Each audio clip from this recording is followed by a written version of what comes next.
right, good morning and good evening, or wherever you are. Yeah, it's been, what, 2 weeks?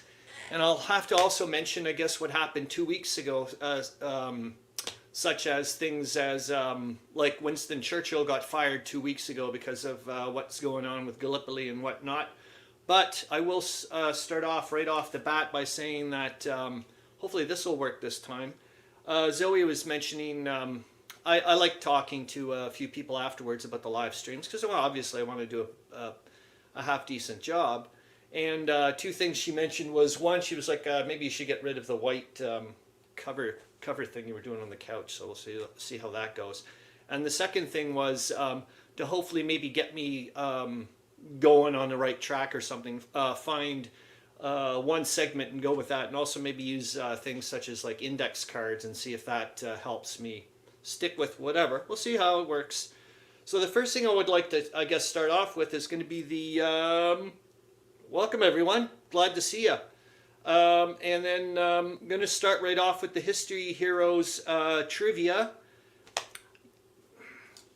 Yeah, this one's going to be an interesting one, I hope. I did smart enough again pop in everything for the banners, so that way I don't have to. And I tried to also sort out the clues, kind of like, at least in my mind, from like easiest to hardest, or also like some of the clues I found will give away, I guess, a bit more kind of thing. That kind of thing. Oh my God, I almost gave away the answer by mistake because I've got it popped in here. All right, here's the first one. And let me know if you guys can see it and all that type of stuff. That'd be great. I'm going to go to the comments and I'll also mention it and post it in there. I think I have it. So the first one is, hold on, I got to get to the thing. I got to get out. And you're in the History Heroes bit. And the first one is, I was seen as one of the best commanders on the Western Front. So remember, you get 1 point just even for guessing. So there we go. All right.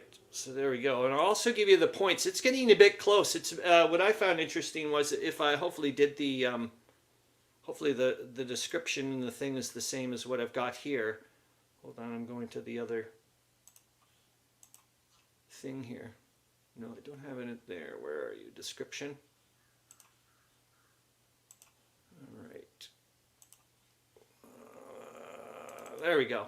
As far as I know, I've got Meandering Mike at 63 points. Oh, Charles Latora says Pershing. Ooh, interesting that you would put that you picked that. No, but you get a point, so you're actually moving slowly up here. Charles Latora, you're at now 56 points. Meandering Mike's at 63. Oh, good morning, Zoe Dufour. Good morning. Gotta go make my coffee. And don't forget, Zoe Dufour, if you all you have to do is even guess and you get a point. You're at 16 points, so you're 2 points behind Dirk D. William Arends is at 54 points. And Mark Russell's at 10. We haven't heard from that person in quite a long time. Fosh, you get another point, Charles. My God, you're evil. No, you're wrong on both counts, but you're doing pretty darn good. I'll give you another hint then. Hold on. Like I said, I'll try to stick with these index cards thingamajigs. I did check that the Calandale video is about 22 minutes long. So I'm going to show you this one. And it's, I had never commanded anything larger than a regiment before World War I. So that's the new one. And then I'm going to go to the, go to his thing. And so I can put it in the comments for those people as well. Yeah, Charles Latora, you were mentioning there that you were having to, not having the greatest time there with running out of known officers, Charles Latora says. There you go. I'd never commanded anything larger than a regiment before World War I. Yeah, well, I can't remember the full title of the game you were mentioning there. 1812, something to arms or whatever. Yeah, I wonder if also, like, on a side note, when I thought about today, I was thinking about maybe playing No Man's Land, the Trench Warfare 1914 to 1918, instead of playing the Decision Games Tannenberg. I was really, when I took a look at it this morning, I was really surprised at how there's not very many pages of rules. So I was like, oh, geez, maybe this is a good sign.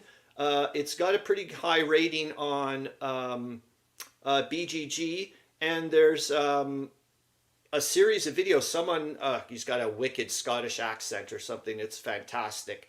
So I want to go and watch that. He's got a series of videos that are on YouTube, and they're linked on the BGG thing. So I was like, okay, I'm going to watch those. I'll give you, what else did I say here for the, I don't want to keep on with, so yeah, Zoe mentioned those things about what to do, which I've done. Now we'll go on to page 2, which I've already given you guys. I'll give you a third clue. My God, that means Meandering Mike's not around, which means there's an excellent chance that someone's going to get awfully close to him. Okay, and the third one will be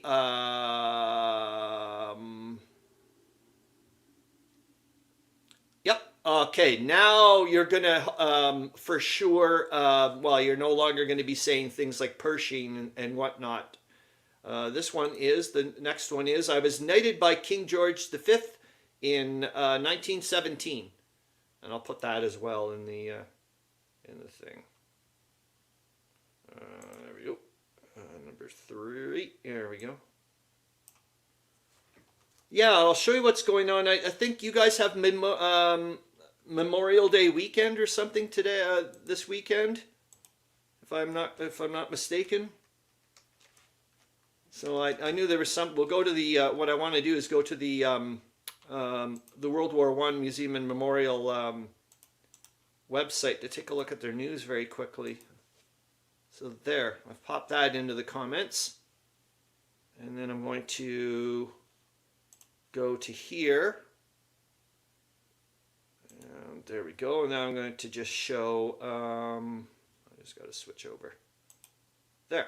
So now you guys can see. Yep, I'm going to pop it completely. Just please let me know if you guys. If it's not working or what have you. So I just wanted to show you, yep, so it says, yep, so there you are, Memorial Day weekend events, honors, Nation Days Heroes Friday, May 26th to 29th. The lower level is open now, and there was something else that I found really interesting. Hold on, I'm going to go straight over so I can, yeah, the bespoke bodies, that looks really interesting, the design and craft of prosthetics. And that's opening on the 8th of June. So I thought maybe, anyways, I thought you guys would be interested in taking a look at what's going on there. Oh yes, and I also wanted to show you this. I'm not sure if I mentioned it. I'm not sure. Yes, Charles Latoria says Memorial Day weekend. So I don't know if I mentioned this one to you guys a couple of weeks ago before Can Games, but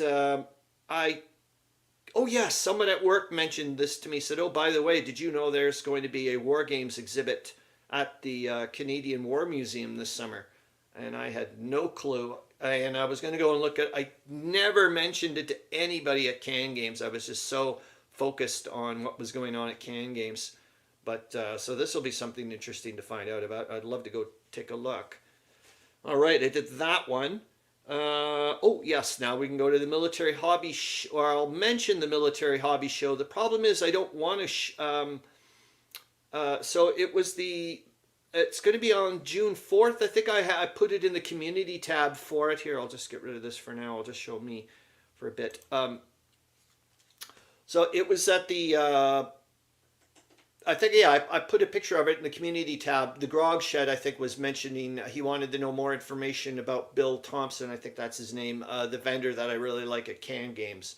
And then I popped that up saying that he's going to be at the Military Hobby Show. It's the eighth annual Military Hobby Show. It's, I think, primarily organized by, I think it's called the 33rd Battalion 33rd Service Battalion, Ottawa 33rd Service Battalion, or something like that. I went to try to go to their website to pop it on, but it said, whoa, warning, this website could be trying to nail you for information or whatever. So I was like, I don't want to get into that. Well, so I'll just leave it at that. But if you wanted to go there, you can go on my community tab. I think I have the pictures of there. There was something like $5 to go and to go to the show. And that's next Saturday. It starts at 10 o'clock. So that would be right after, right after the live show, so the live stream. So maybe that's a possibility I can go to. So in mind, anyways, it seemed interesting. When I was talking to Bill Thompson, he also mentioned that he said, "Oh, I'll bring over. He said I'll make sure that I bring some 54 millimeter painted, fully done up World War I miniatures for you to take a look at." And I was like, "Wow, that would be really neat to take for sure." All right. Oh, now and we're good. Yeah, I think these index cards may be doing pretty darn good. I don't know if I'm going to end up going a bit too quick, but hold on. I'm going to get rid of some of the tabs that I no longer need. That should potentially help with the general speed or, sound and all that stuff. Yeah, let's take a look at, I think it's this week, it's map number 5 for Martin Gilbert's Atlas map. And please let me know if it doesn't pop up nicely or whatever, it's that you're not able to see it properly. That would be that'd be wonderful to know. Hold on here, I gotta get to it. What did I want? Oh yes, the Atlas map. Okay. There we go. All right, so this one is the Turkish Empire in 1914. Let me, I'm going to present, share screen, a window, my Atlas map, and there we go. And please let me know if it doesn't, it's not very big or what have you. I'll try to hide this. There we go. Oh, I got to I'll put on a new clue, or I'll get rid of the clues for now, and then I'll give you another one in a minute. So here we are. I just wanted to take a look, and boy, it really, and it's neat later on when I got to take a look at, after like in like when the Ottoman Empire collapses and how much territory they lost. It's like, holy smokes. But yeah, you can see that it's quite a big. But when I started looking at this, and I'm like, man, when they were going to war, it's like, boy, they've got a lot of exposed. Okay, I understand there's a giant desert here and whatnot, but it's, there's a lot of exposed area here. It's like, holy moly, got a lot of coastline and everything. And then I found out about the whole thing that there was a huge British fleet in the Mediterranean and so on and so forth. My gosh, must have been a difficult decision for them to go to war, I would assume. All right, so that's that. I did that one. Oh yeah, I wanted to go to the whiz-bangs and wood mines. This is part of some of the things that I was finding out about when I was reading. I really like that book. That's the book about, where am I here? Live stream. Picks, number 29. There we go. So this one, yeah, I didn't, all this time I didn't know what, oh yeah, I'll give you another clue since people need one, I think. Which one? I did that one. So now I knighted. I'm going to give you this one. My troops, and I'll have to, hold on,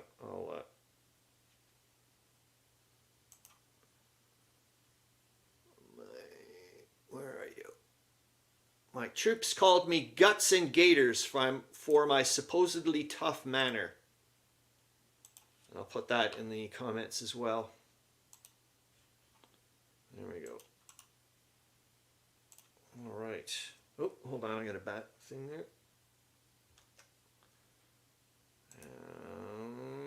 And in you go. All right.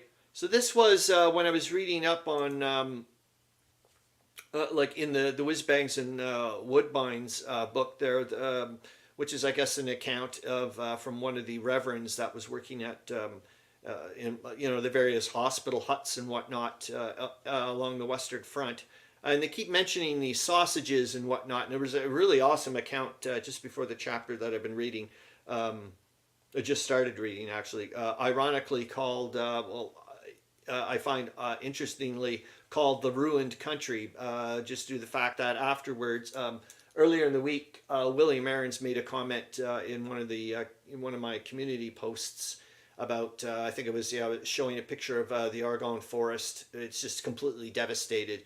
And Charles Latora says, nice map. Didn't realize they didn't have control of the open desert. Yeah, and here, and another thing, Charles Latora, that you mentioned about that part is when I'm taking a look and starting to strategize about what to do, like in my game and whatnot, about with the Ottomans and how to try to take control of the Suez Canal. And then you find out, okay, this is, you find out later on about the Arab Revolt or whatever I think it's called. And I guess a lot of it was instigated by Lawrence of Arabia. So that's just around the corner to find about all that stuff about. So I was like, oh, geez. Like that's, and there's the other thing, Charles Latora, that you're mentioning about, how much control of the open desert there.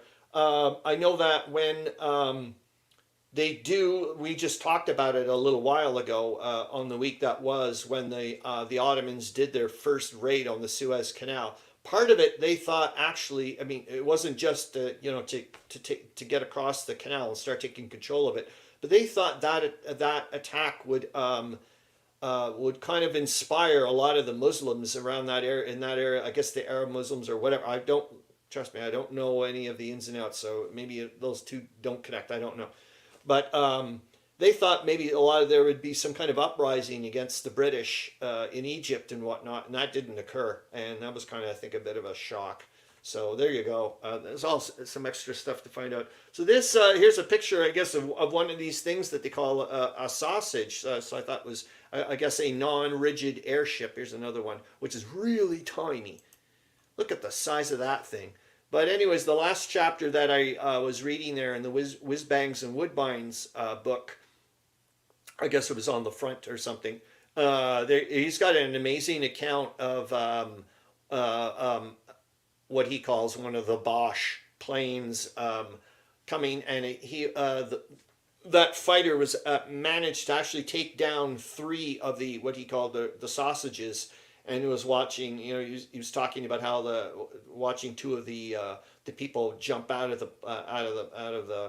their little thing or whatever, their canopy thing or basket or whatever, and use parachutes and so on and so forth. It was really neat to see. So that's that bit. And the next chapter, which I thought interestingly, after William Arends was mentioning here, I'll see if we can pop it in here. He's not here right now. I'll see if I can find it. There we go. And I'll try to get... boy, that didn't... So there you go. Yeah, The Ruined Country. I'll try to get a big... I just thought that was interesting that the next chapter is called The Ruined Country. And after William Arends had mentioned when he saw the picture of the devastated Argonne forest and... I was saying like just how, it's amazing how these civilized, first world people, think they're so amazingly civilized and look what they've done to the world and so on and so forth. Yeah, I thought that was quite interesting. The next chapter is about that. Oh, yeah, okay, let's go to the week that was. I didn't do yet again. Here, we'll go to another. I gave you that one, so I'll give you another. Oops. I'll get rid of. There we go. I'll stop the screen. There we go. And I'll give you another. I'll give you another clue. So he's not Russian or any of that, or he's not a German or any of that stuff.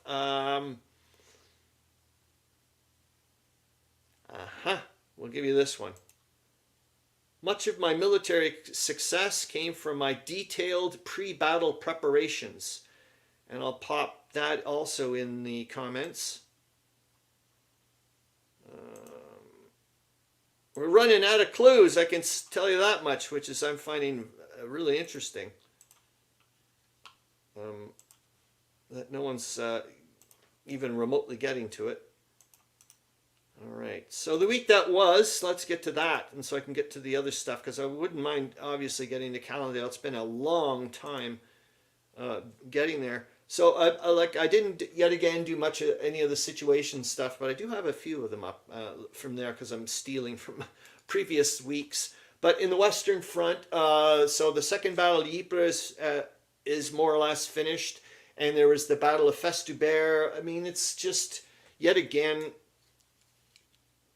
as you know, it's just like a little bit here, you lose it. Next day, you gain it back. It's just mind-boggling that what goes on compared to what we're seeing at, oh my God, as you know, on the 23rd of May. Let's get into the big stuff. Italy declares war on Austria-Hungary. So that was on the 23rd of May, and then which I find really neat is the next day is the very first air raid ever to occur over Venice. So just boink, just like that. What else could I say? With the Eastern Front, the Galitza Tarnów offensive is in massive full swing, as we know. That's been going on for what, 3 weeks now, and although from what I know so far, the Russians are doing pretty darn good way up north near what was going to end up becoming Lithuania, but they're just taking a beating down towards Galicia. They've like within 2 weeks, they've already lost all the territory that they had. They've now been pushed behind the San River. It was interesting when I was reading some of the passages there in the chronology book, and they were talking about. It says, "Oh, Russia's initiating a counteroffensive," and I thought, "Oh boy, things are going well." But it was like to mask the evacuation of Przemyśl. I mean, my God, they only took Przemyśl not even 3 months ago or something like that. So I'm just like, holy, yeah. So it's just massive retreat. Like I've said before, in Der Weltkrieg terms, if you look at it that way, in the way they're retreating, if I looked at it in the game ways, it would just be like, holy, a significant number of hexes going back per turn. It would just be, like, wow, impressive. What else? Here, I can show you some of the pictures. It's not really much of a whatever, but did I do that? Nope, I don't have it. Okay, I thought I did. And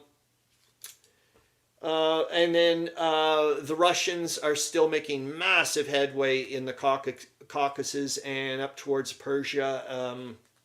Yeah, the Ottomans, from what I can see, from what I've been reading, are not doing too well there. But in Gallipoli, it seems like it's just they've now like ground into.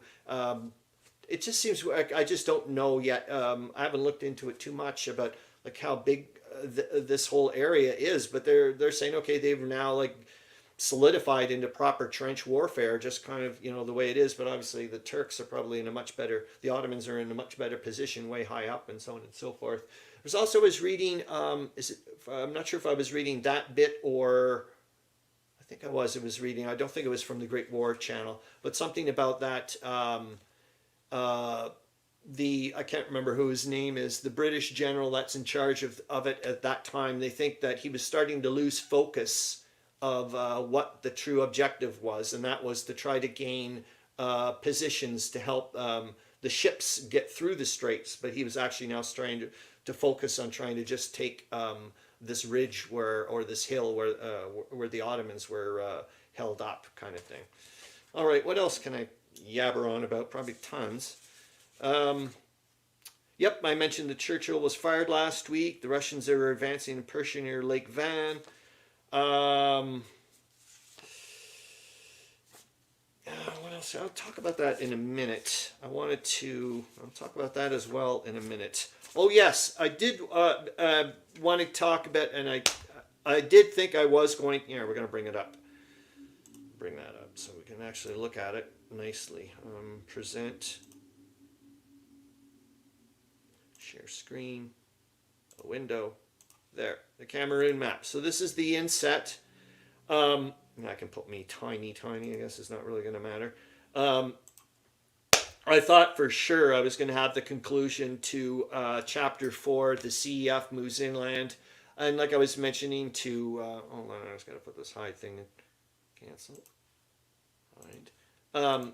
like I was mentioning to Charles Latora in one of my comments, I don't know what it is about this tail end of this chapter. I don't know if it's because the author Byron Falwell, I think his last name is. It's just so descriptive. I get lost into it, and I'm just not able to make proper notes or whatever. So I'm kind of cheating, and I'm kind of glad I did in a weird way, because I found out some things, some amazing things about some of his two of the people that he relies on quite often, and one of them. Captain Fuller, holy smokes, I'm like, I end up finding out that he's going to become the second Sea Lord of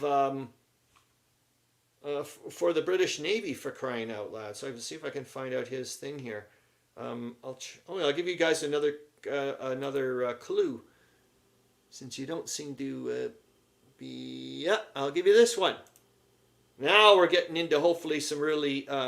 You guys are going to have a lot easier time, I hope. So I was the first Canadian full general and commander-in-chief of the Canadian forces. Oh, I guarantee if William Arends was here, he'd get it. Not because I thought he was a pseudo-Canadian or whatever. It's just he seems to be pretty up on that type of stuff. So there you go. So that's your next clue. I was the first Canadian full general and commander-in-chief of the Canadian Armed Forces.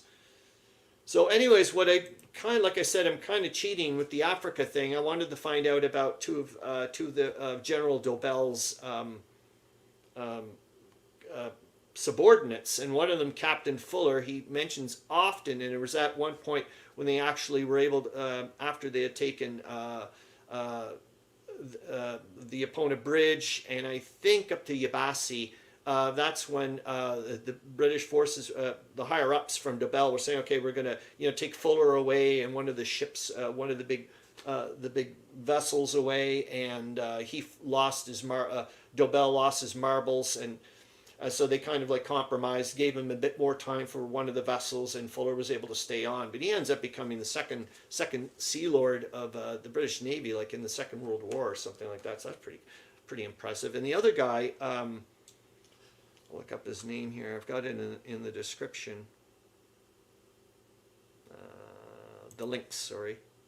And his name is, where are you? You should be here. Oh, darn it. Did I not put you in here? Could have sworn I had you in here. Because he's got one heck of a long name. I don't know where he is. Oh! John McCrae, Zoe Dufour says, "No, but you do get a point. I'll give you another one. Hold on. There we are. My troops did not like me, but we Canadians did not lose a single battle under my command." And I'll also put that in the comments. Yeah, I can't find the other guy's name, but as the long name, I've got it listed somewhere, darn it. Where did I pop him? And hopefully we'll go to the Calandale thing soon, but I also wanted to talk about the submarine warfare. That would have been, I still want to talk about that. Oh, darn, where are you? Are you here? Yeah, I'm not going to be able to find him, I don't think. Shoot. Anyways, I do have them in the links. Oh yeah, like I said, I'll give you another one. I didn't pop that in the comments yet. Sorry. And then we'll watch a bit of the Calandale thing, I hope. Not that one. Nope. Hold on here. We were getting there.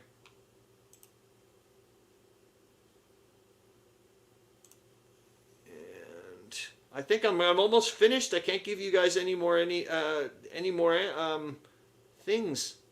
I was seeing as one. Did I give you that one? Give you the troops in the last bit now is I have to just give you. I'll have to give you the answer pretty darn soon, guys. That's going to be horrible. Jeepers jumping. Okay, I will give. Okay, here's this one. He's famous for. He's famous for the Battle of Vimy Ridge. That's one big monster one. How's that? Okay, I'm going to stop the screen, and we're going to go to this. And now we're going to watch a bit of the Calandale, and then after that, we'll see how much time we have left and chit-chat from there. How's that sound, guys? All right, I'm going to go to the comments so I can actually see. Okay. I'll give you one more clue for who am I in World War I? William Arends, hello from Kitchener, Ontario, Canada. William Arends, I swear to God, if you see all the past clues, you can look that up in the comments. I'm sure you'll get the answer pretty darn quick. I'll go through them quickly for you, so that way you don't have to go through them. So the first one, William Arends, was I was seen as one of the best commanders on the Western Front. The second clue is I had never commanded anything larger than a regiment before World War I.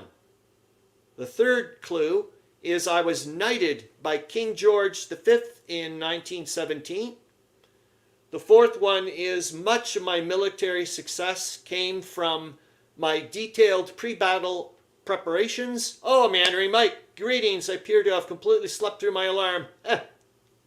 Well, hopefully you got some enjoyable Zs out of it. Or Z's, sorry. And it gave other people, Meandering Mike, actually some, because you're getting your, people are starting to reel you in ever so slightly. So what was clue number 5? Yeah, we're just about to go to the Calandale thing. Number 5 is I was the first Canadian full general and commander-in-chief of the Canadian Forces. Number 6, my troops did not like me, but we Canadians did not lose a single battle under my command. Zoe Dufour says, hi, Mike, so did I, and she chuckles. And the Joker fact that they put in for this is my troops called me Guts and Gators for my supposedly tough manner. And the other clue that I made up, or not made up, but I'm giving it to you, like it's not, but it's not part of the History Heroes thing, is I'm famous for the Battle of Vimy Ridge. And I'll give you one more flippin' clue for the, this, well, for me, I guess, because I'm like, you know, like, to me it's whatever. I'm Canadian and into World War I, so what do you want? His initials, AC. There we go. So I'm going to zip off. We're going to zip off to... No, let's cancel. I don't want to put that yet there. And then we get rid of that.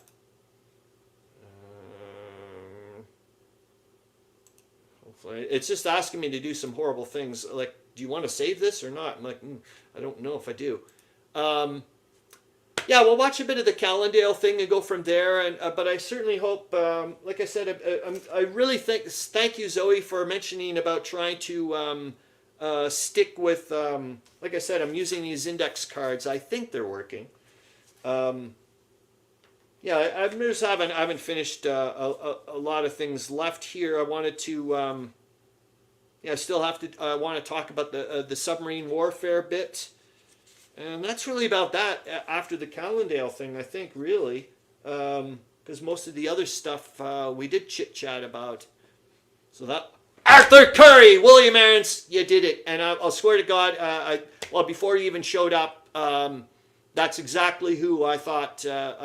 when people were not getting it, and before you showed up, William Arends, I mentioned to Charles Latora and Zoe Dufour and others that if William Arends was here, he probably would get it. So, holy moly, what does that do to you? So that gives you 6 points. Meandering Mike says, good job. So that's 6 points. Holy smokes. If I did this right, I don't know if I popped it in the description. Hold on. Because that means you would be, because Meandering Mike's at 50 or 64 points or something like that. Oh my God, it's getting effing close. And I never thought that it was gonna be that, so well done. This is great. Okay, so let's go to the Calandale thing, and then hopefully we get to chit-chat a bit about the submarine warfare or whatever. If it doesn't happen, it's not the end of the world, because it will also give me another week to well, as you can imagine with the Weltkrieg rules, one thing leads to the other. I started reading a bit. It's not like the submarine warfare is not a big thing, but all of a sudden he mentions the rules mention. Oh, by the way, if the submarine warfare is effective, and you go down the CRT and table, and you go into the 40 column, and you look at how many shipping points are lost, and it's a 4-to-3 ratio of sustainment points. I'm like, I don't know what a sustainment point is. All this stuff. So you can, like, welcome to the rules. Off you go to another little trail, and as long as you have some breadcrumbs to bring you back, good on you. Okay, so here we go. I'll pop it on over to the thing. I just got to share the stream thing. Did I get rid of it? No, I didn't. Okay, goody. Thought I had. All right, so I'll get back to you. I'm going to present. And please let me know. I think this time I think I have to turn off my microphone and put on the audio, and we'll get it normally, Charles Latora, and not have that horrible audio I had a few weeks ago. All right, so I want to Microsoft tab, share the tab audio. I've got that clicked on. There we are. And then I'm going to turn me off for a second or two or whatever.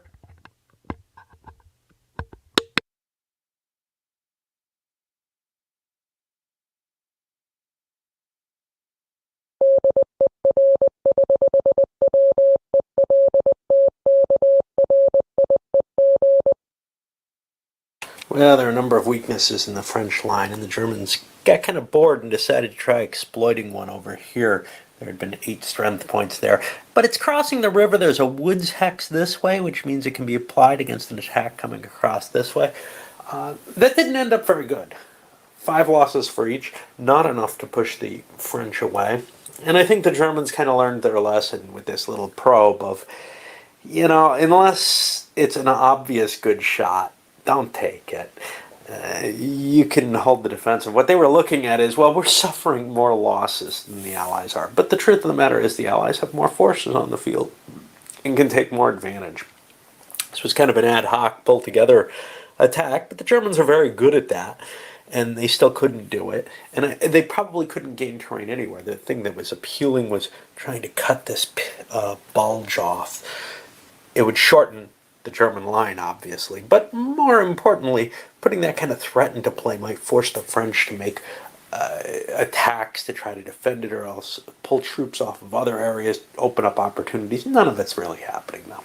Well, the English managed to crack the German line, but not quite how I'd like. They used armor from here in a mobile attack to hit this area. It was kind of weak right there. They broke through, got this unit surrounded. The only way to protect it is to put the Germans there. Okay, otherwise my results would have been skewed. The Germans had to retreat there to keep that unit protected. So it's not fully surrounded, but lots and lots of force. Of course, they're out of supply by the time they hit it. They only have enough for most of their artillery. Unable to dislodge this. They took 11 losses to the Germans' 7, but then also took like 3 armored losses as well, just because of the units not being able to break down on a pure strength point basis. Which, again, this is one of the slight advantages in realism to all the extra tedium that's been added to the game because of having individual actual units here. All right, well, anyway, the Germans probably want to do something about this, but I don't know what.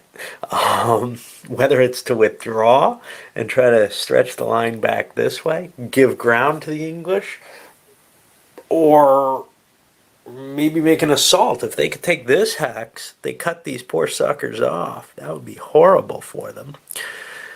I don't know, lots of choices. Well, the Germans launch after the big bag, trying to capture the British. Now, they have no chance of this, but they smacked into it, weakening it. They should be attacking this one. They're just going for attrition, really, at this point. They can't force a unit to retreat. But the stripping of units off the line, I think, is going to bring the British to just launch an all-out attack in a couple of locations. You see areas like this that have been weakened. Even though the Brits are out of supply, they can still pile into this and attack. They won't have the artillery advantage or anything, but they're hoping to drive German losses up high enough. British losses have been low so far this game. I think they can afford to try to just break the German army right here. And now, we'll see. At the very least, it should speed up the end of the thing. I'm afraid my actions are devolving into silliness. Down here I was attacking and it wasn't too bad. And then I said, I got 4 hexes against this one. Let's hit it. I know it's big. Well, it ended up like I had about 60 strength points against 130 after the defensive modifiers because this was so strengthened for the attack.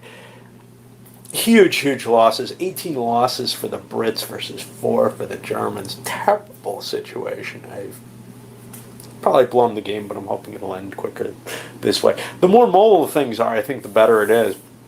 Plus, these are British losses. They don't matter. I mean, they really don't at this point in the game. Maybe later they will. But at this point, Britain is not in trouble, and they have a lot of manpower to lose.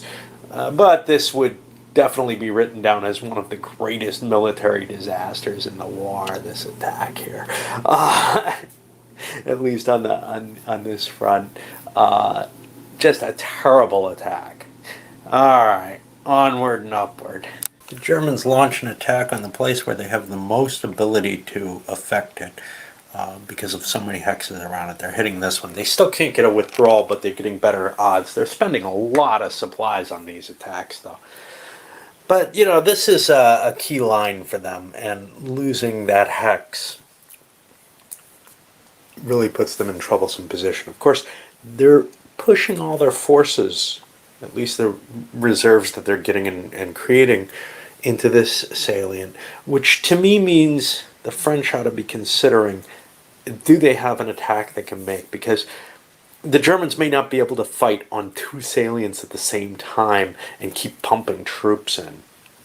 So at the very least, it would take pressure off the English, and maybe they gain that hex, which looks like an ugly problem for the Germans. The English have enough troops to exploit that. The Germans don't really have enough to hold their entire line as it stands. So we'll see. Well, on the 3rd turn of February, the Allied attacks really gained some traction. First of all, over here, a French stack attacked kind of a weak German link in the line, only 8 strength points, with some terrain, but not much. It didn't work. It was a mobile attack, though. They ended up hitting it again. That was actually the final attack I did, advancing into here. The first attack that I did after the mobile that just weakened the German stack was over here, which was a breakthrough from these 3 hexes. This is British without supply, and they're not necessarily hitting terribly weak German lines. It's just the German line's been stretched over here because of this bulge. Some troops had gotten shifted around. This had been hit already. I strengthened it a little bit, but not as much as I usually do, and it became a weak spot that numbers were able to overcome. That German line's beginning to crumble, it looks like. And then over here we also got an attack on this hex, which ended up not falling, but the French caused more casualties than they took. Of course, they also spent a lot of supplies on the attack. So the Germans have a lot of supply comparatively to the Allies. The Allies are actually running fairly low. The Brits out, absolutely out, and the French kind of dropping to low values here. But the Germans don't have the troops in the right places. They have strong points along here, for example. But if I shift out of there, that will become a potential French salient to launch an attack on. It's beginning to look like it's time to pull back. to the Hindenburg Line and use the extra troops elsewhere. I didn't want to have to do that. I wanted to keep that vice around Paris just to see if I could, eventually take it. But I don't think I can. I think Paris's big fortresses, even though I really weakened this one, are just too strong to make it worthwhile at this point.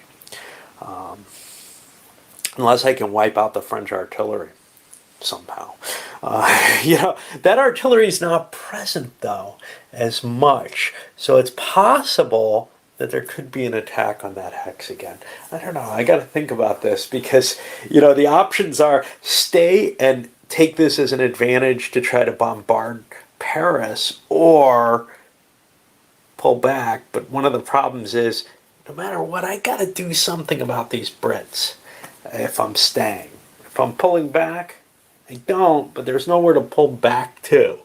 This line has not been built yet and will not be built until the end of this year's good weather. So it hasn't even been started yet, it being winter. This line is present, but it's giving up territory I kind of want to hold. Painful, painful decisions. Well, the surprising effect or effectiveness of those Allied attacks last turn has forced the Germans to take some sort of retrenchment. They've pulled back over in this salient here towards the Hindenburg Line, not yet to it. They can't rush out of the little bulge that they had formed there. So they're falling out of that location.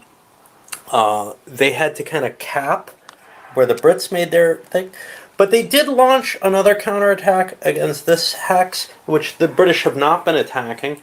And, they're in kind of a bit of trouble there because they're running out of supplies at the front itself. They're having trouble shifting stuff rapidly enough in order to maintain an offensive there as well as defend the situation. Of course, the Brits are already out of supply. But if the Brits begin to think that the Germans are out of supply up there, they may launch more massive attacks to try to just break the line. I don't know how likely that is. I'm looking at this from the British point of view. They just saw the Germans throw a lot of points in, but they also know that the Germans have been receiving points and are not. If you look at the board, you can tell the Germans have a lot of points. It's just a matter that they're not dispositioned correctly, and the Brits don't have access to that board. All they know is what the Germans have produced. They may take a chance, they may not. We'll see. But overall, this French assault, it's going to be able to move forward, push the line forward. Of course, some of the French trenches are going to disappear as well and turn into devastated hexes too. So, the landscape's getting chewed up. Germans do not want to withdraw from here. Pulling all the way back, if they're forced to, they will. But they don't want to give up that proximity to Paris. They think that is their only real chance of delivering sort of a death blow in the game. And, if you think about it historically, the Germans pulled back from Paris, from their bulge, and then launched another attack later on to break through and get back there. Of course, it isn't that hard to cover ground once you make the break, one might think, if the break is sufficient. What we're seeing here with the Germans, that break is sufficient, and it's causing a lot of damage. But my feeling is if I hold out until the eastern reinforcements come up, they may be enough that with the Strasstruppen, that I can actually launch a reasonable offensive that will get me something. But this was not the turn. The Germans are stretched far too thin. I made the decision that I need this hex because I don't have a line back here yet along the Somme that I can fall back to. I would have if I could. This isn't that important. Belgium is, but this isn't. But I don't want to rely just on the river line as my only defensive. And the Allies continue their assaults. One over here, and then another one again here, able to reposition enough troops to be able to launch credible, effective attacks. The British tanks are taking a cost here, though. They're down to, I think, 1 strength point of tanks left. They had 16 strength points on the field at the beginning of this assault. So they're not going to get any advantage out of that anymore. But what they are, they are causing some additional casualties. They are being they're not able to gain any additional ground, however. And I did not make the big attack over here. You know, this is just too strong a hex. This hex, I could have maybe shifted into and tried to make an attack, but my view was try to crush up and pocket. The threat of the pocket should be enough to force the Germans to push out, as it was up here. But you're seeing, you know, the French continuing their action. They didn't make another attack on this side, although this was actually a weak hex that they could have hit. Only 10 strength points there. The one they hit wasn't that much bigger. It was only like 14. It's tough to dislodge things that are in trenches, though. And there are still trenches. There's only a breach over in this area. So, well, we'll see how this turns out. But it is more exciting than it has been, you know, for the last year and a half or so at least. Well, in the hex that started it all, the attack up here, the Germans have managed to turn the tide back and push the British out. Now, they did not devote themselves tremendously to holding that hex. Their attacks along to the south a little bit, well, southwest a little bit, have taken more of their forces into play. So they weren't pumping every single troop they could into defending this hex, and they ended up losing it quite heavily, actually. The Germans still able to pump supplies in there. They've got more and more troops in there. The Cav got out safely, though, and that's a big deal because they were worth a lot. They got out without a scratch. The infantry was destroyed. And it means the hex has fallen back into German hands, and the line is much, much more solid up in the north, which the Germans viewed as absolutely vital because they do not have any defenses up here beyond the terrain and the trenches that they have here. The fact that there was no trench and there is no terrain allowed the British to be pushed out fairly easily, along with the fact that the troops are decreasing in size. All right. It feels like the armies are really trying to win the war and push things past the breaking point at this point. Through 15 and 16, you really didn't see much of that at all. You saw this sort of willingness to fall into a stable front, trying to win by attrition, whatever. The attrition's still happening. The attacker still has the advantage in this game, which is always strange to me, but it is historic that the initial attacks often caused a great deal more damage than, well, later rounds of the attacks. In fact, the counterattacks and defensive positioning eventually did more. But it was the attacking option and counterattacking that actually did the damage, right, in these battles. So that feels weird, but it's actually true, and it gives you some feeling of why, in so many cases, you would think just mass more men, get more in here, do it, try to crack them, try to break the line. Well, anyway, this is continuing. The English shifted their attack up here, a little to the north. Remember, they just lost their big hex, but now they've got more forces that they can push into here. But their supplies are gone. The French supplies are almost gone. The German supplies are stretched. They still have a significant amount. The French also launched a successful attack up here and broke through. Again, trying to widen what's been happening in the Luxembourg area. They're pushing into the Ardennes, and or Ardennes.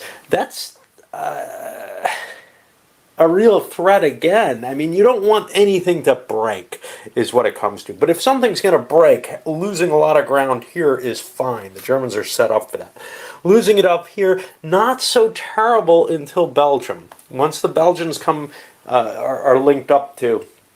Once there's a possibility to actually mobilize those forces and use them, then there's a real problem. But, you know, here, there's a lot of bare areas, but then we start hitting riches up here that it is just too scary. Now, obviously, the Germans aren't going to get pushed that far. This is the more threatening front if it were to open up right along the Rhineland there, or up here where they could get into the Saarbrücken area. But, you know, that German line is being stressed and strained here and there, and there's just this real desire to pull back, shorten it, but I don't want to do it. I want that hold on Paris. I don't want to give that up, ever. Especially, it's not a real bulge. It's cutting this. It's that there's a dent here more. You can see it that way, or whatever. It's not like the historical situation where there really was just a bulge down towards Paris and the Marne area. So the Germans are in a better position than they were historically. I don't want to fall back to that defensive line until and unless I have to. However, the cracks in the line are showing. Of course, I don't think the Allies can keep this offensive up. And both sides have largely passed now. The French and English, well, the English don't want to continue their attacks. They don't have the supply to do it. The numbers along the line that the Germans have managed to bring to line scared them off. They've been relying on French-supplied artillery to provide the extra oomph that probably creates the extra damage they needed. The line's gotten stronger, and the French aren't willing to supply artillery any longer for an offensive there. Likewise, the French called their offensive off and pushed into where they are in order to rebuild troops, but largely to save supplies. Does this open up an opportunity for the Germans? Are they seeing, I could launch a counterattack now? Well, if it does, they don't want to do the counterattack necessarily at the weak spots, which are now fairly heavily, if you look at this, that's a big stack. The terrain's not great there for them, and there's no great advantage to gaining ground there. So what they may do is search around here, but some French troops actually place themselves down on that line in this spreading out process. I don't think the Germans have an opportunity coming open. What they want to do is hold on until they get their assault troops, so we can see how those work. They spent tons and tons of supplies on these assaults and counter-assaults. There's no compelling reason for them to move forward at this point. And February passes away. What we've got is really... I can actually rail this British tank out of there, but I got nothing better really to do for it. What we've got is really kind of a redistribution of forces so that we can start rebuilding. It's going to be kind of a painful process, as it always is in this game, the shifting stuff around, trying to get your replacements back in the line. It's a pain in the butt. But, well, when you see something like this last month, the February month, it almost seems worth it. It's the long periods in between and the sporadic little attacks, those big offensives that we saw there, does impress me. I like them. They're fun to play out, even though they're kind of a headache to work through. But, well, kind of added a little bit of pizzazz to my game, makes me want to keep playing. I think I'll probably make it through. I'm guessing things will get painful during 17, but then I've got this big stack of assault troops that should make things more interesting again. And in fact, most World War I games largely ignore 1915 and 16. In a sense, this game is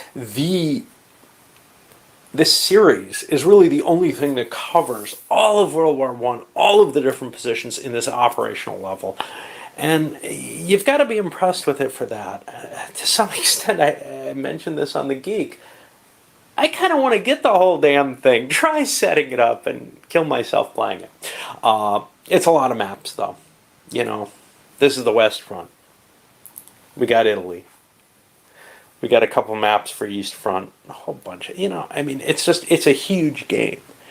And I don't know.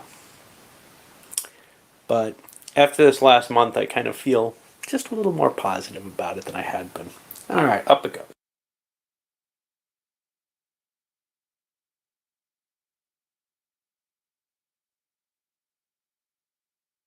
All right. Hopefully you can hear me. Stop the screen. There we go. Done. All right. So I do want to show you.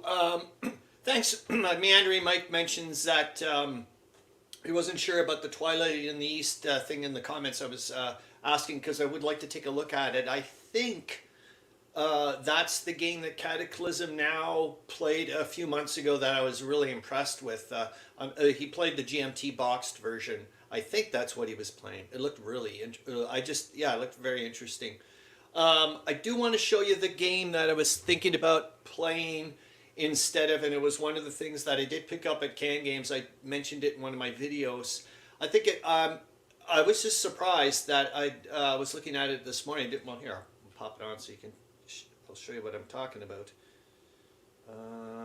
Hold on, flipping windows. We get rid of you. There we go to that. It's this guy here, the No Man's Land. Sorry, there we go. This guy. And boink, and then I can get rid of. Okay, you can see the full on. Good. Yeah, it's this one here. I thought I was maybe going to play. I may decide to play this instead of the Decision Games Tannenberg one. Due to the fact that I was kind of like, well, it was in a weird way, kind of like what Charles Latora was mentioning when he said that, here, I'll go to some of the nice, yeah, I do find it a bit too brownish for my liking, but please let me know if you don't, things aren't popping up nicely. Jeez, that wasn't much of a magnification, but jeepers jumping. So, there. There's not much, but I did want to show you this thing, and I was like, okay, I'm going to give it a shot here. The rules are really, really small. There's hardly any pages to the rules. I was really surprised at how fast, like I could be able to read. I don't know if it's going to be much of a change for me to take a look at, but look at this. There's some amazing videos. I mean, these are like Meandering Mike length of like good meaty amount of video, so that's awesome to see. I don't think this person's going to be upset if we listen to him very quickly, for goodness sakes. He's a fellow whatever.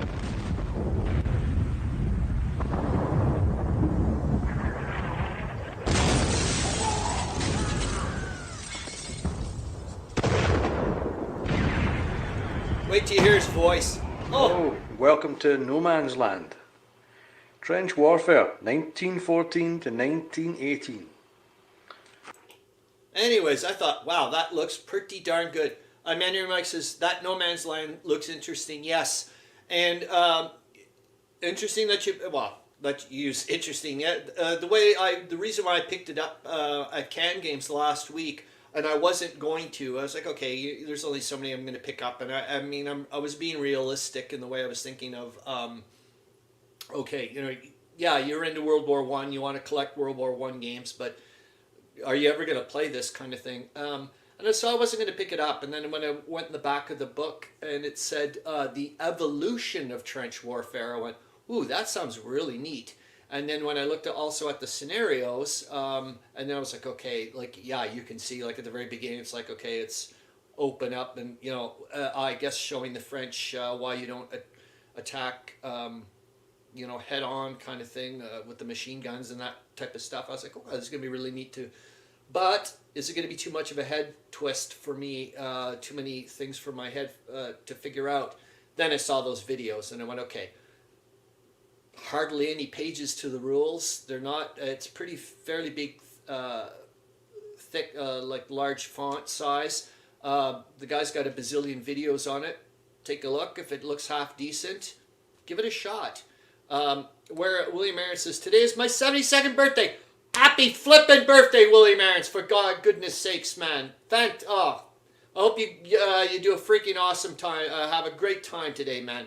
I'm going to have to promote the living dickens out of it somehow on my channel. I mean, I know I'm ultrascopic, but I'm going to be a pestering little maniac today with the other people.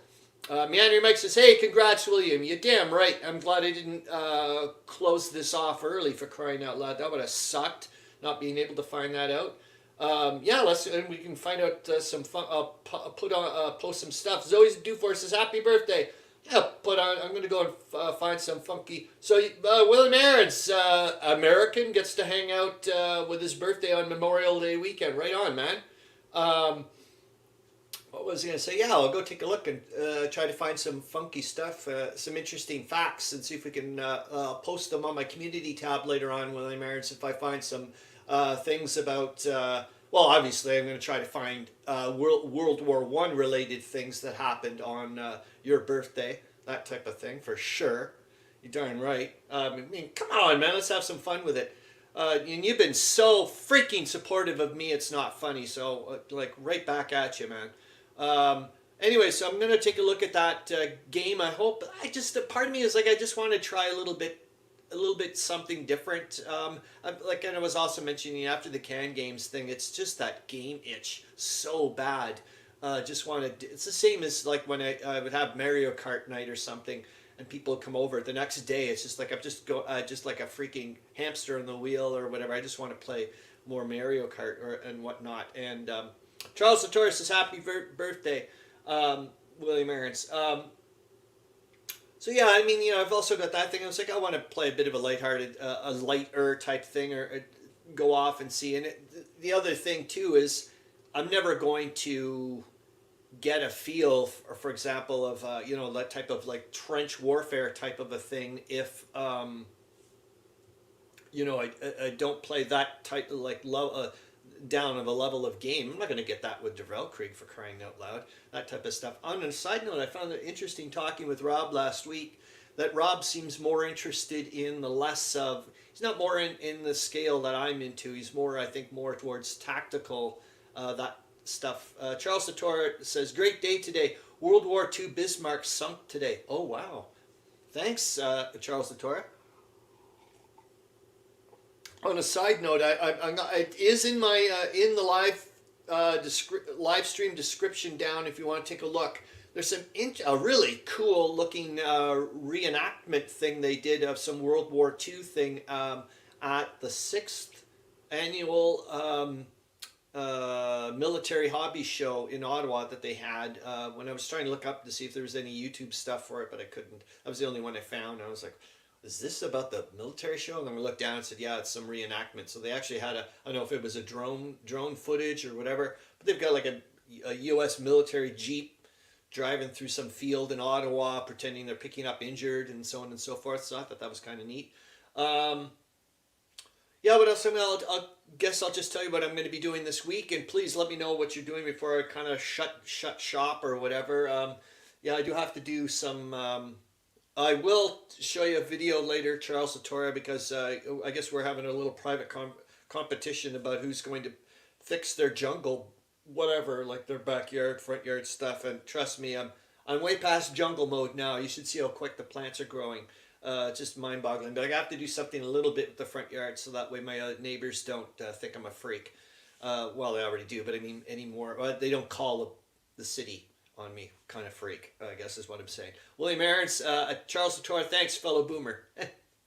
That's a really, oh yeah, what am I going to do for the week? So, well,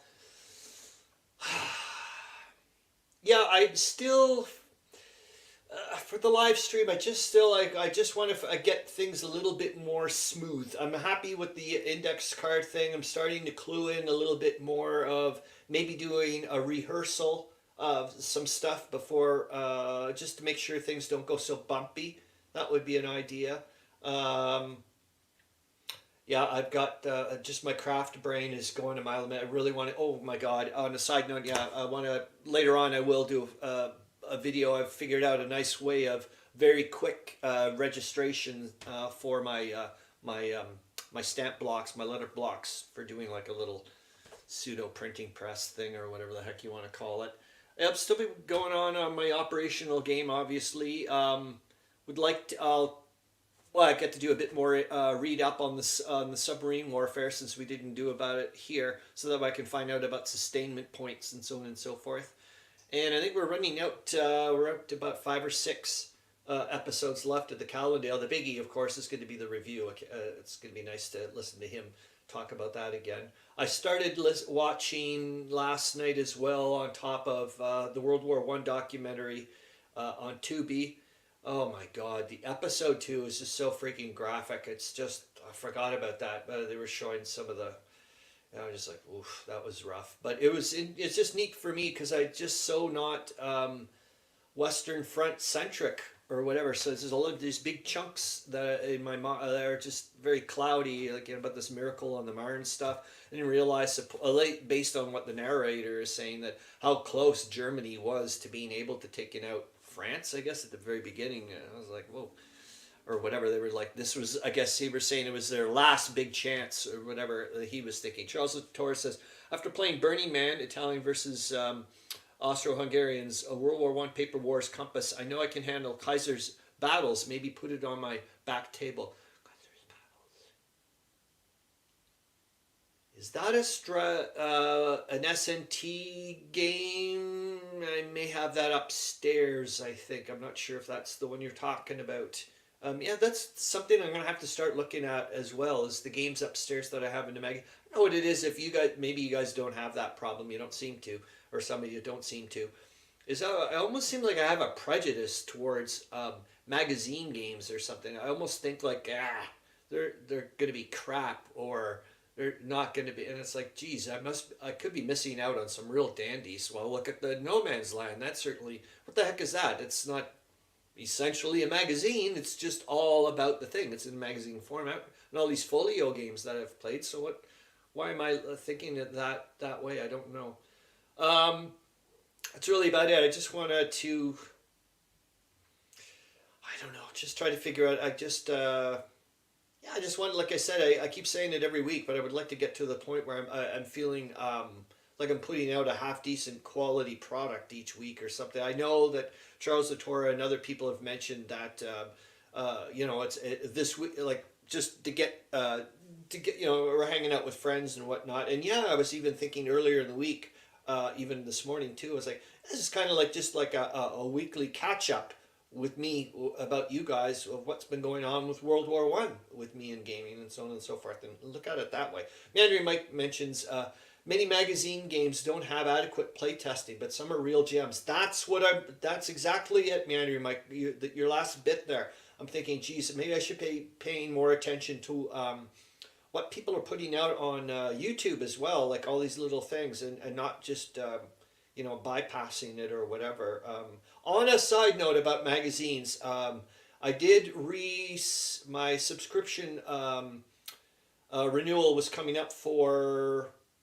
Oh shoot! Hold on, because that's not fair. I would like to give them proper shout out. They're a relatively new thing. I had to redo my things. See if I still have them. War Magazine. What are they called? I think I popped them in the please, or did I pop them in the gaming thing? War Diary Magazine. That's them. So yeah, I went to. I had to renew my subscription, or I didn't have to, but they asked me if I wanted to renew my subscription. And my last one was just the electronic. I was just doing the PDF. But you know what? And this is, well, I don't have that choice with the Lone Warrior. They only send out PDFs for the subscription. But I'm not a big electronic reader. And so this time I renewed to get the print format because I'm noticing that... what I'm often doing with the Lone Warrior as well, I'm just printing them off because I just don't enjoy reading. If I have to read, obviously, off the screen, I will. But if I've got the choice, I would rather have something in my hands. I'm just that type of person. So right now, maybe I will turn into an e-reader person at some point. But right now, it's not going to happen. That's the way it is. So that's it. Leaving it, I guess, at that. It feels kind of odd after 2 weeks. Oh, okay. And then we'll finish this because Meandering Mike mentioned that there was a possibility he was going to do maybe an unboxing of Wings for the Baron. And I'll just quickly mention, I don't know if I put a picture of it in the community tab. The person that hosted the game, he ran it twice. Aaron, oh darn it, I can't remember his last name. Wine, I do believe. Vine, Wein.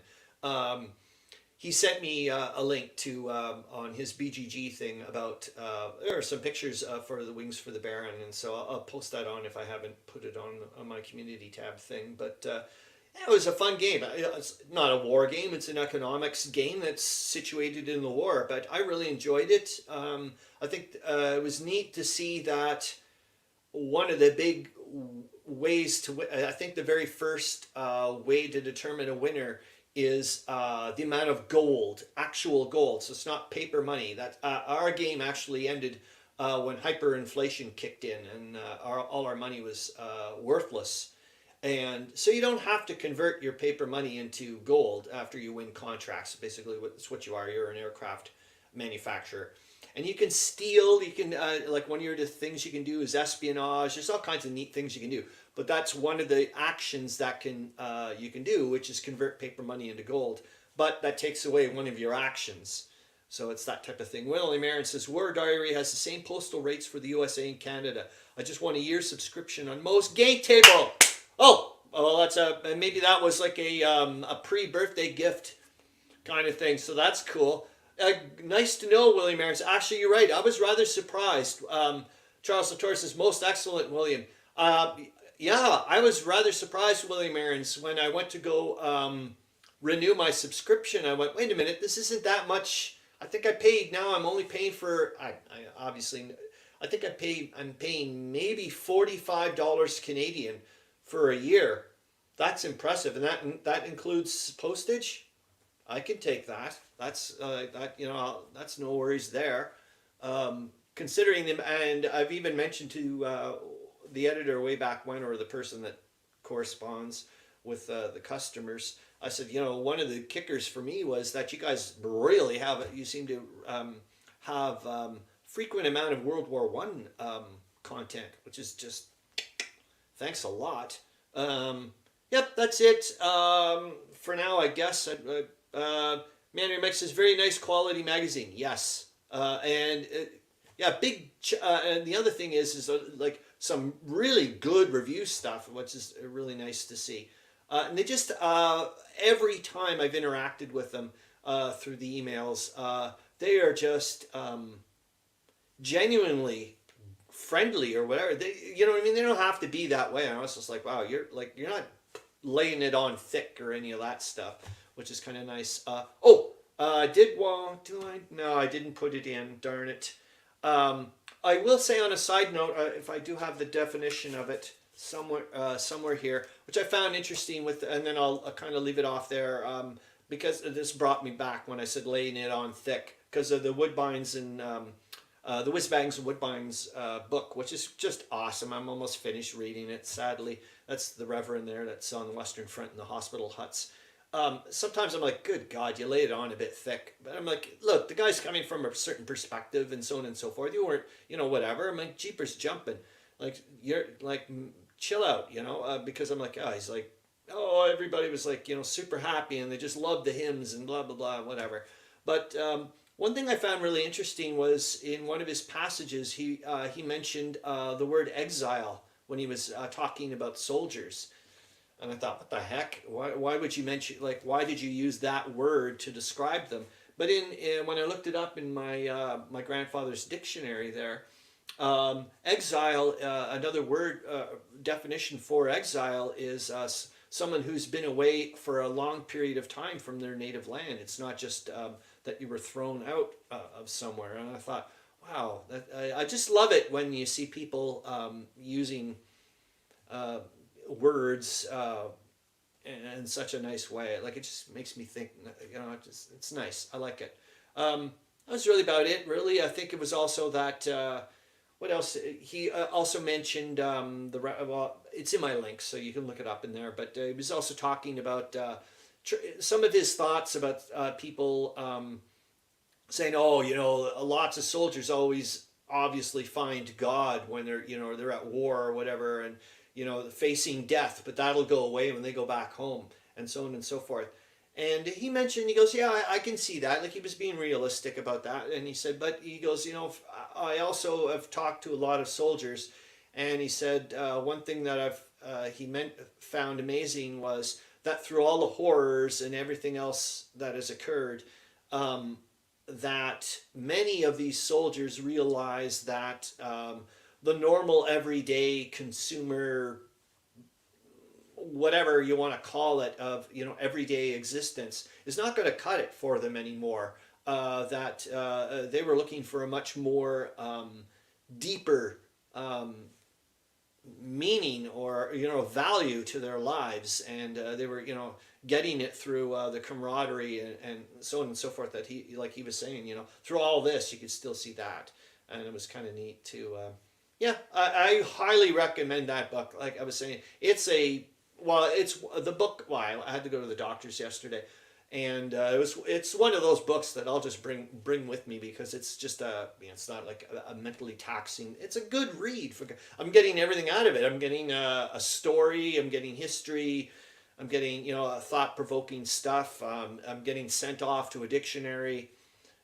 Sent off to finding out what the heck he means by sausage. And then you find out it's a term for a non-rigid balloon for reconnaissance, and so on and so forth. And then he goes off into this amazing little narrative about, like I said, that the German Bosch plane there coming out and nailing 3 of them, and he was also talking about that some of the soldiers were he said were actually cheering on the British soldiers were actually cheering on the plane to get back, because it got hit a few times by anti-aircraft fire, and they were like, come on, he can make it. And I was just like, holy smokes. Meandering Mike says, famous quote, there are no atheists in foxholes.